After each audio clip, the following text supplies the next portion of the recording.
Okay, everybody, hello. This is the Intro to Behavior Change lecture, and this will also contain one or two of the lectures um, of these behavior change theories. And so, what I want to just point out with each of these five theories that will be discussed, there are a few commonalities that you should be looking for.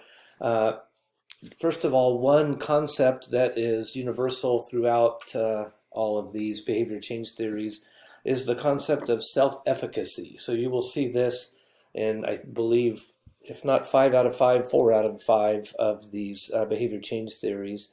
And self-efficacy is simply an individual's confidence in their ability to overcome perceived barriers. So when you're talking about behavior change, uh, we can use examples such as smoking cessation or exercise uh, initiation or advancement. But as we're trying to help an individual to change their behavior, there will often be obstacles, hence the reason somebody is still smoking or not eating the kind of diet they want to eat or not exercising at all or as much as they want to. They will have perceived barriers. And so a lot of our efforts are to identify those barriers and improve their self-efficacy, or in other words, their confidence in their ability to overcome said barriers. Also, each behavior change theory will have a sort of diagram that will kind of a flow chart or something that just kind of shows the different elements being considered for that behavior change theory and how those elements interact. Uh, some of these behavior change theories have one or more founders who are given responsibility for uh, identifying or creating this behavior change theory.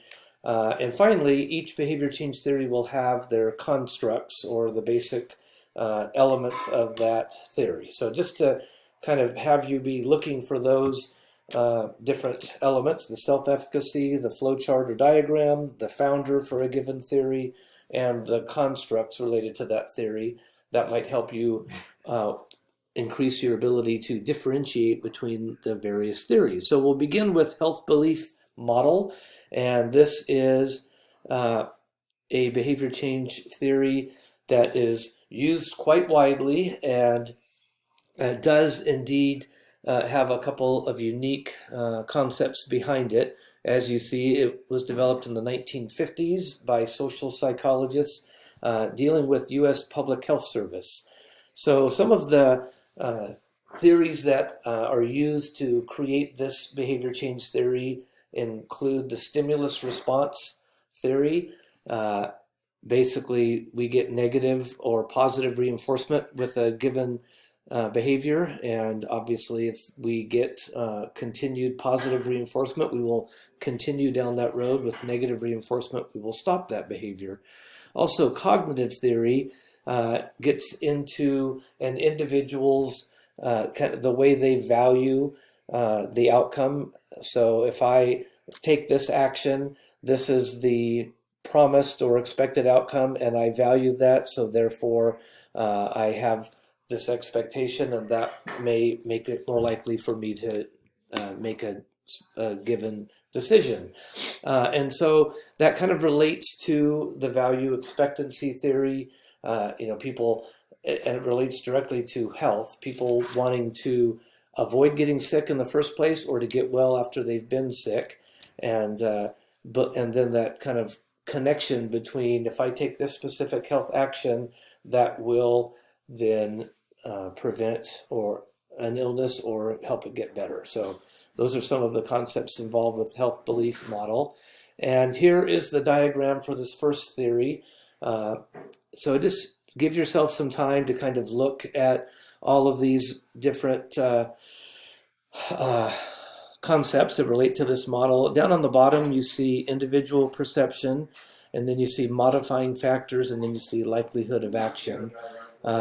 So with this health belief model, a lot of it has to deal with the individual's perception, their perception of how susceptible they are to get sick, and how serious they perceive that sickness to be. That will then kind of dictate how much of a perceived threat there is. Then, of course, there's socio-psychological variables, maybe that individual's family history with a given illness, and that kind of relates to cues to action. There may be something that happens in an individual's life that makes them realize, wow, the perceived threat of heart disease, if you will, has increased because my dad just had a heart attack. And so that's a cue to action. So because this health event has happened to someone close to me that matters to me, that may increase my perceived threat. It may affect my perceived susceptibility and may cause me to take action. So then, as we went back to, or as we discussed a minute ago, the different ideas associated with this theory, on the top right, we have the perceived benefits. And so kind of all relates to all these perceptions. And so an easy way to think about the health belief model is kind of the example I alluded to. A father had a significant health situation, like a heart attack. That makes the son or daughter more aware of maybe their own personal susceptibility, and if they value, say, exercise and diet, then maybe they will be more likely to take action. And then you see self-efficacy coming in. So on the right-hand side, the likelihood of action, that relates with perceived benefits of taking a certain action, and the self-efficacy relates directly to the likelihood of the individual taking that action. So all of these factors kind of play into the health belief model, but it is a model that deals with fear, and so we'll talk about that a little bit more here in a minute.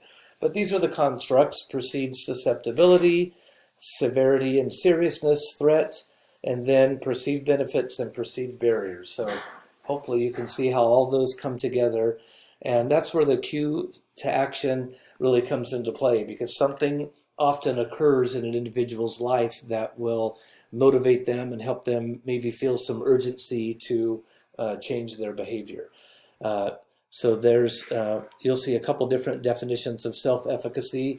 They all kind of go down the same road that I was describing, where the individual's perception of their ability to overcome barriers. And so, okay, so then we get to, this theory is based on fear.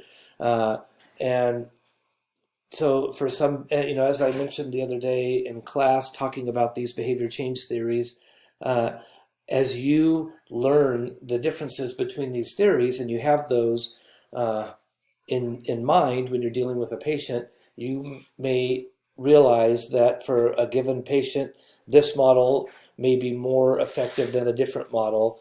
And so some people are just more motivated by the fear of becoming sick or the fear of not getting better, and often an event in someone's family or someone close to them becomes that cue to action, and that person is a little more likely to make a change. So with each of these models, we have some examples from the literature that if you get assigned this or a given theory, you may want to look up some of these specific research studies that are in the individual PowerPoints, or you may want to just go on Google Scholar or PubMed and look up your assigned theory and see what other additional applications that may exist. So this is a study that looked at physical activity in this specific group of Latina females, and you'll see how some of they talk about the perceived benefits, and they talk about the main issues being the barriers. And so looking at a couple of these studies, you don't necessarily need to look at all the studies for all of the behavior change theories, but perhaps the theories that you've been assigned, that would be really valuable to really understand how a given theory is used with behavior change.